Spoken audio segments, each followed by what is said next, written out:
पारादीप पौर परिषद उपाध्यक्ष को घरे पशि आक्रमण अभियोग आक्रमण में उपाध्यक्ष और स्वामी गुरुतर भाव आहत होती अभियोग अनुଯାयी गतकाली विलंबित राति उपाध्यक्ष छबिलता राउत 18 बांकी लकपड़ा घरे बेले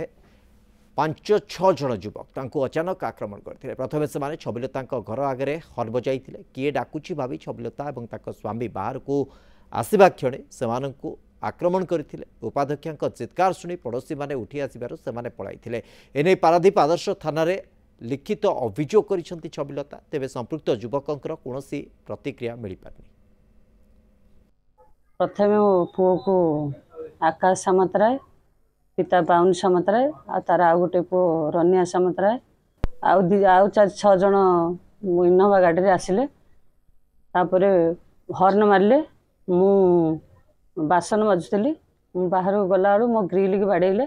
बाहर गला को मत माइले मो मुँह को गोटा मिधा माइले मु पड़गली। हाँ पुलिस अभियोग देचु पुलिस एफआईआर देचु पुलिस कहते तुरंत तो पदक्षेप नेबे।